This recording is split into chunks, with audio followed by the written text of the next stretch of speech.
आशा करता हूँ आप सब बहुत अच्छे होंगे। मेरा नाम है सिद्धांत अग्निहोत्री। स्टडी ग्लोस पे आपका बहुत बहुत स्वागत है। आज हम दोस्तों अमेरिकन इलेक्शंस की बात करेंगे और साथ ही साथ मैं आपको बताऊं कि आखिरकार अमेरिका में इलेक्शन होते कैसे हैं, ठीक है। और विवेक रामास्वामी के बारे में मैं आपको बताऊंगा, तो बात करेंगे इनकी। तो सबसे पहले तो हमारा शानदार कोर्स आप ज़रूर अवेल करें, एडिक्शन स्ट्रेस टाइम। 800 रुपये का कोर्स है, कंबाइंड है, 25 लेक्चर्स, 50 किताबों का रिव्यू, रिकॉर्डेड कोर्स है। तो आपको तुरंत जो है वो ये जो कोर्स है वो मिल जाएगा। तो दोस्तों विवेक रामास्वामी अगर हम बात करते हैं तो भैया इनकी बड़ी चर्चा हो रही है। अच्छा, क्यों चर्चा हो रही है?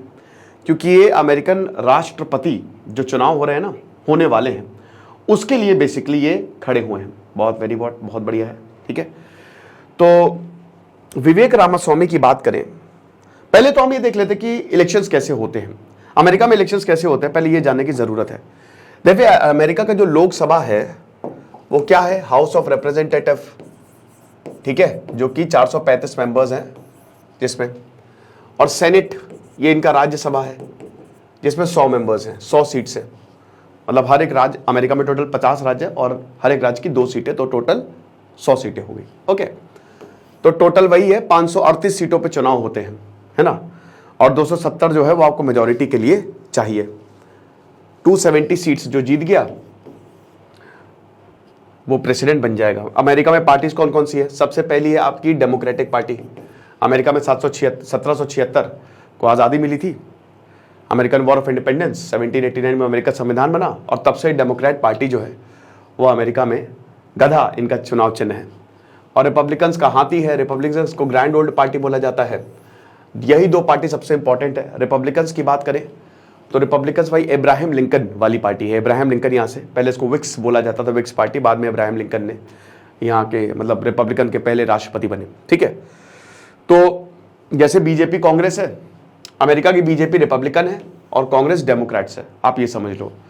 तो कई बार जैसे ये होता है कि डिपेंड करता है कि किसका कितना अच्छा टेन्योर रहा है, डेमोक्रेटिक रिपब्लिकन। अमेरिका का जो टर्म है वो 4 साल का होता है। प्रेसिडेंट 4 साल तक ही राष्ट्रपति बना रह सकता है, उसके बाद नहीं। और वो 2 ही बार राष्ट्रपति बन सकता है, यानी कि 4 + 4 टोटल 8 साल तक, 2 टर्म तक वो राष्ट्रपति बन सकता है। 1951 में इसको चेंज किया गया था। फ्रैंकलिन डिलानो रूजवेल्ट 4 बार राष्ट्रपति बने थे, उसके बाद इसको चेंज कर दिया गया था 1951 के बाद कि भाई राष्ट्रपति खाली 2 ही बार आप बन सकते हैं। जैसे मान लीजिए कि अभी जो बाइडन है और अगली बार भी जो बाइडन आ गए, जीत गए, तो उसके अगली बार वो राष्ट्रपति नहीं बन सकते, ठीक है, वो हट जाएंगे। ओके, 35 साल उम्र होनी चाहिए अगर आपको अमेरिका के राष्ट्रपति बनना है, या और अमेरिका में आपका जन्म होना चाहिए। You must be a born US citizen, या फिर आप 14 साल से अमेरिका में रह रहे हो, ठीक है, सिटीजनशिप आपकी वहां पे है।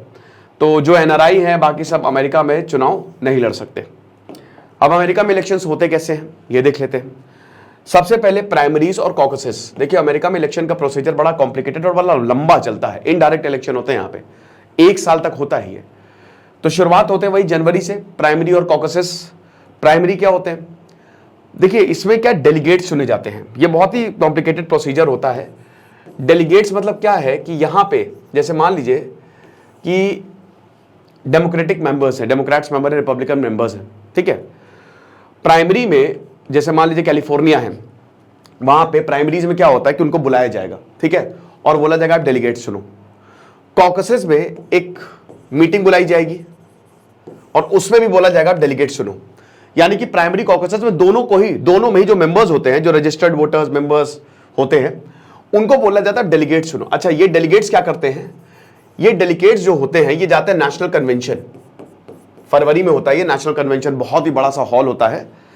और जितने भी ये डेलीगेट्स पूरे अमेरिका से चुन के गए हैं, ये फिर नॉमिनीज चुनते हैं, ठीक है। जैसे मान लो डेमोक्रेट्स और रिपब्लिकन्स, इनके डेलीगेट्स गए, ठीक है।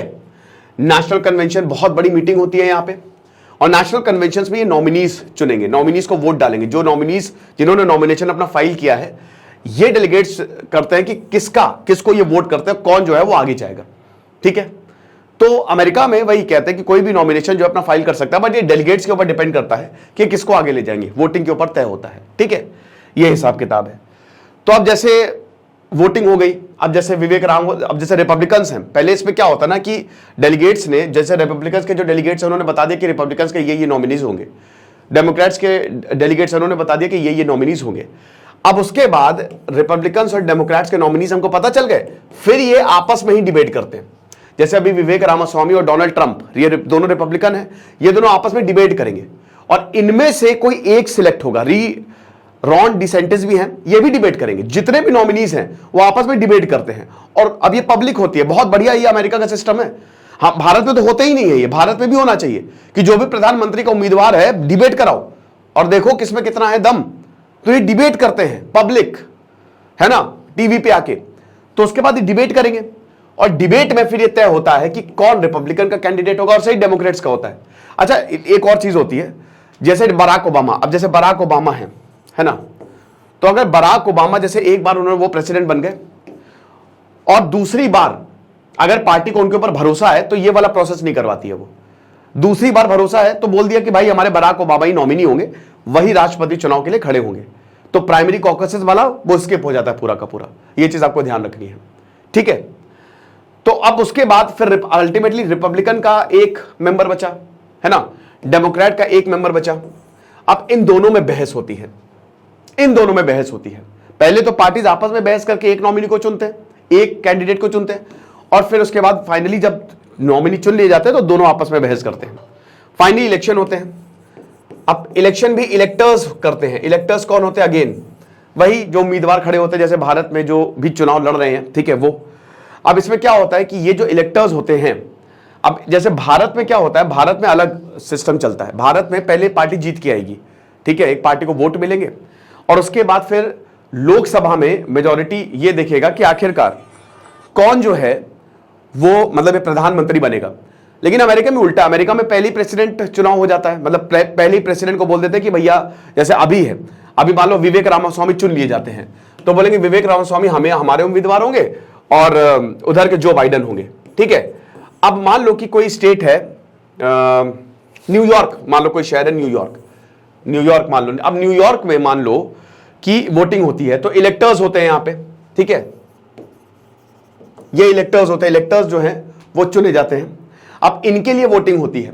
अब इन इलेक्टर्स के लिए जब वोटिंग होगी, ठीक है, जो भी पब्लिक जो जनता वोट करेगी, तो इसमें समझिए कि अगर मान लो कि किसी इलेक्टर ने, ये पर्टिकुलर आदमी के लिए वोट नहीं हो रहा है, यहां पे इलेक्टर्स के लिए वोट हो रहा है। मान लो जैसे कि सिद्धांत अग्निहोत्री इलेक्टर है और अगर सिद्धांत अग्निहोत्री जीत गए और रिपब्लिकन है सिद्धांत अग्निहोत्री, तो वो माना जाएगा विवेक रामास्वामी जीते हैं, ठीक है। कोई और इंसान मान लो बी है, ठीक है, या शाहरुख खान है, शाहरुख खान मान लो डेमोक्रेट है और ये जीत गए, ये एक इलेक्टर है शाहरुख खान, ये जीत गए, तो वो माना जाएगा जो बाइडन जीते हैं। समझ रहे हो? तो यानी कि यहां पे इंडिविजुअल वोट नहीं होता, वो पूरा का पूरा वो ट्रांसफर हो जाता है उस इंसान को जो प्रेसिडेंट बनेगा। समझ रहे हो? और इसमें एक और चीज है, विनर टेक्स ऑल। ये काफी इंटरेस्टिंग चीज होती है अमेरिका के इलेक्शंस में। विनर टेक्स ऑल का मतलब ये होता है कि जैसे मान लो किसी में 45 सीटें हैं किसी राज्य में, अब मान लो कि 30 सीटें जो हैं वो रिपब्लिकन्स को मिली और बाकी 15 सीटें जो हैं वो डेमोक्रेट्स को मिली, लेकिन जीता कौन है? रिपब्लिकन। तो पूरी 45 के 45 सीटें रिपब्लिकन्स को मिल जाएंगी। ये होता है अमेरिका में। तो अब देखिए कुछ राज्य में तो एकदम वोट फिक्स होते हैं कि किसको हमको वोट देना है, वो हिलते नहीं है अपने जगह से। लेकिन कुछ राज्य स्विंग स्टेट होते हैं, ठीक है, कि किसको वोट जाएगा पता नहीं। यही स्विंग स्टेट जो है वो अमेरिका के इलेक्शंस में बहुत बड़ा रोल प्ले करते हैं। तो ऐसे होते हैं अमेरिका के इलेक्शंस। तो अब हम बात करते हैं विवेक रामास्वामी की। विवेक रामास्वामी इस समय डोनाल्ड ट्रंप के बाद सबसे ज्यादा पॉपुलर नेता बन गए हैं। विवेक रामास्वामी के बारे में बोला जाता है कि भाई ये राष्ट्रपति बनेंगे, ये बिल्कुल पक्की बात है। पक्की बात तो नहीं है। देखिए डोनाल्ड ट्रंप हो सकता है जेल भी चले जाए और डोनाल्ड ट्रंप जेल गए तो विवेक रामास्वामी बनेंगे। क्यों बनेंगे? मैं एक शो आता है, एक क्लब करके शो है, अमेरिका का बहुत बड़ा क्लब है, वहां पे विवेक रामास्वामी गए। तो अभी एक दो दिन पहले की बात है, तो मैंने वो पूरा देखा नाम भूलिए उस क्लब का। तो विवेक रामास्वामी की बहुत छीछा लेदर की। वहां पे जो आया इंसान, सवाल पूछा जो होस्ट, बहुत छीछा लेदर की।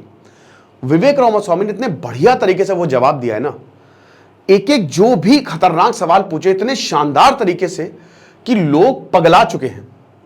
जो भी विवेक रामास्वामी को सुन रहा है, हर कोई यही बोल रहा है कि भाई ये बराक ओबामा है हमारे। राइट विंग रिपब्लिकन्स को बोला जाता है।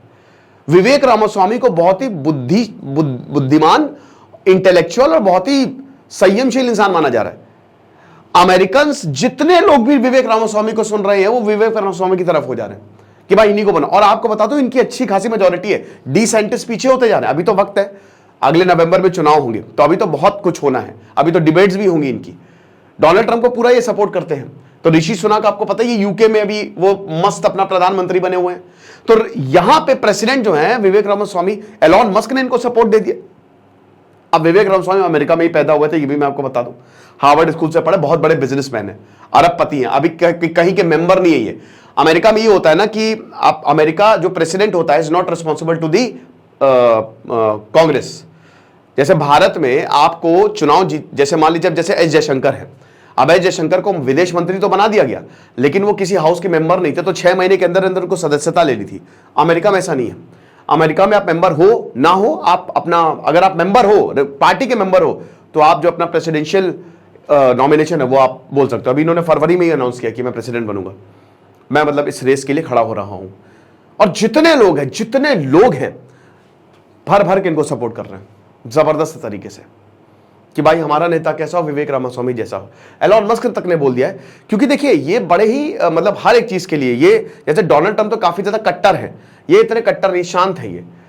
ये बोलते हैं कि हम मैक्सिकन्स को नहीं बाहर भेजेंगे, हम यहाँ पे लोगों के लिए काम करेंगे, सबको भाई यहाँ पे रहने का अधिकार है। अमेरिकन तो भाई नेटिव, वो मतलब भाई जो नेटिव पॉपुलेशन है वो अमेरिका की बची कहाँ। एक्चुअल में जो अमेरिका के रहने वाले हैं वो तो यहाँ के रेड इंडियंस थे, ट्राइबल्स थे, आदिवासी थे, जो कि 1 करोड़ थे। अमेरिका ने कत्लेआम मचाया है। ये यूरोपियंस ही तो अमेरिका में रह रहे हैं, कत्लेआम मचाया भाई यहाँ पे अमेरिकन ने। आपको पता है जो ओरिजिनल अमेरिकन थे वो बचे ही नहीं। एक समय 1 करोड़ थे और 1900 आते आते इनकी संख्या खाली 3 लाख रह गई थी। जेनोसाइड किया है ऑस्ट्रेलिया में, अमेरिका में, बहुत बुरी हालत।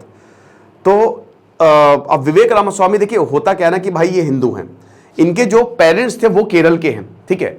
वो यहाँ पे पिताजी जनरल इलेक्ट्रिक में काम करते थे, इंजीनियरिंग उन्होंने कैलिकट से ही की, फिर अमेरिका में आके बस गए, वहां पे ही विवेक रामास्वामी का जन्म हुआ। और सेल्फ मेड है, उन्होंने बहुत जबरदस्त काम किया और काफी बहुत बड़ी कंपनी बनाई है, ठीक है, $1 मिलियन की कंपनी है वो, तो काफी अमीर इंसान है। लेकिन वही है कि जब ये बोलते हैं तो लोग बहुत ज्यादा सुनते हैं। हालांकि इनका ये भी कहना है, जैसे ताइवान इशू पे एक थोड़ा सी चिंता बताई जा रही है कि ताइवान इशू पे इनका ये मानना है कि हम ताइवान में अगर हमला होता है तो हम जो हैं वो अपनी आर्मी नहीं भेजेंगे। अमेरिकन जो आर्मी है वो बहुत ज्यादा, हम क्यों जाए दूसरों के फट्टों में टांग क्यों उड़ाए, तो हम अमेरिकन आर्मी को विड्रॉ करेंगे, हम नहीं खींचेंगे, हम नहीं भेजेंगे हर जगह उनको। तो ये एक चिंता जताई जाती है। लेकिन फिर भी दोस्तों, जो जितने भी डिबेट्स हो रही हैं या जितने भी शो में बुलाया जा रहा है, इनको सुन के लोग, इनको सुनने आ रहे हैं, भारी मात्रा में सुनने आ रहे हैं। इनको सुन के लोग जो है ना, अमेरिकन से जो है ना, वो पगला रहे हैं और वो बोल रहे हैं कि भाई हमारा वोट तो इन्हीं को ही जाएगा, हमारा नेता तो विवेक रामास्वामी है। तो there is a big possibility कि Vivek Ramaswamy might be the next president of United States of America. ये चीज है। तो आई होप ये लेक्चर आपको समझ में आया होगा। बाकी आप हमारे शानदार कोर्स को जरूर अवेल करें, आपको बहुत ज्यादा फायदा होगा। Thank you.